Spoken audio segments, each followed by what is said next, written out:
Army, स्वागत है आप लोगों का मेरे YouTube चैनल में। और आज की स्टोरी में पहले के 2 एपिसोड आप लोग जरूर देखें, मैंने प्लेलिस्ट बना रखी है। वीडियो को एक लाइक जरूर करें आर्मी। तो चलिए शुरू करते हैं आज की स्टोरी। पिछले एपिसोड में हमने देखा कि वी को एक फोन आता है जिससे वी को पता चलता है कि जेके पर किसी ने हमला कर दिया। तो चलिए अब आगे देखते हैं कि आगे क्या होता है। जंगकुक, क्या तुम ठीक हो? डरो मत, मैं यहाँ आ गया हूँ। ताई, उसने मुझे मारने की कोशिश की। तुम डरो मत जंगकुक, मैं तुम्हारे पास हूँ, कुछ नहीं होगा तुम्हें। सर, वो लड़की तो जिंदा है लेकिन वो पूरी तरह जल चुकी है। तुम ऐसा करो, उसको हॉस्पिटल भेजो। तभी जेके बेहोश हो जाते हैं। शिनजुन, जल्दी से एम्बुलेंस को फोन करो। थोड़ी देर बाद हॉस्पिटल में। जंगकुक, क्या तुम ठीक हो? अब कैसा महसूस कर रहे हो तुम? हाँ ताई, मैं ठीक हूँ। वो कौन थी कुकी? और उसने तुम्हें मारने की, किडनैप करने की कोशिश क्यों करी? वो माइकल की गर्लफ्रेंड है ताई, और उसको ऐसा लगता है कि मैं ही माइकल की डेथ का जिम्मेदार हूँ। उसके आदमियों ने मुझे मारने की कोशिश करी लेकिन मैं वहाँ से बच निकला, पर पता नहीं कैसे बिल्डिंग में आग लग गई। उसके बाद क्या हुआ मुझे कुछ भी नहीं पता। कोई बात नहीं, तुम फिक्र मत करो कुकी, मैं सच्चाई का पता लगा के रहूंगा। सर, उस लड़की को होश आ गया है। ठीक है, मैं आ रहा हूँ। सर, मुझे आपसे कुछ कहना था।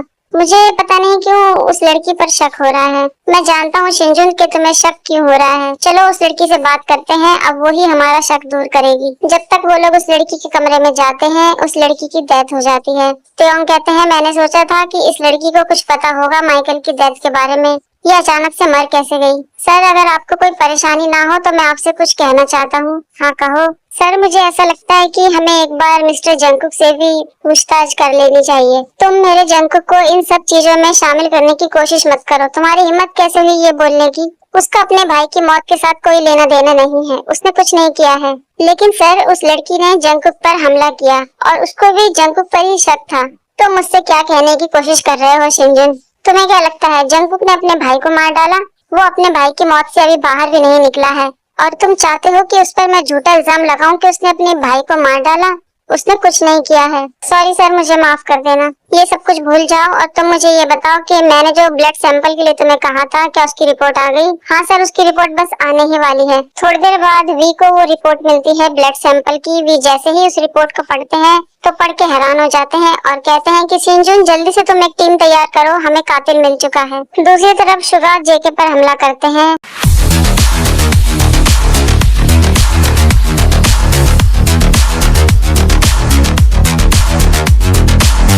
और कहते हैं कि तुम्हारी वजह से मैंने अपने भाई को खो दिया। तुम ही माइकल की मौत के जिम्मेदार हो।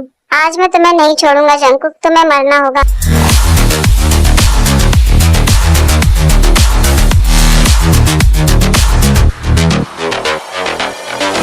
शुगा योंग, ये आप क्या कर रहे हैं?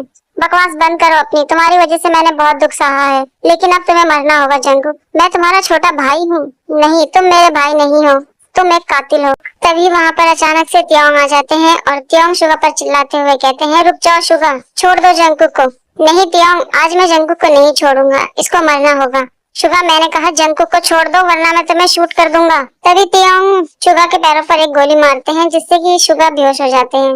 आर्मी, कुछ चीजें ऐसी हैं जो शायद मैं आपको ना दिखा पाऊँ, तो प्लीज आप लोग स्टोरी पे ध्यान दें, स्टोरी बहुत ही अच्छी है। दूसरे दिन न्यूज में ये खबर आती है कि शुगा ने ही माइकल को मारा था प्रॉपर्टी की वजह से। यहाँ तक कि उसके छोटे भाई जंगकुक पर भी शुगा ने हमला किया, उसको मारने की कोशिश की। अब शुगा को अरेस्ट कर लिया गया है और वो जेल में है। इतना सब कुछ होने के बाद जंगकुक सदमे में चले जाते हैं। जंगकुक की ऐसी हालत देखते हुए त्योंग इस शहर को छोड़ देते हैं।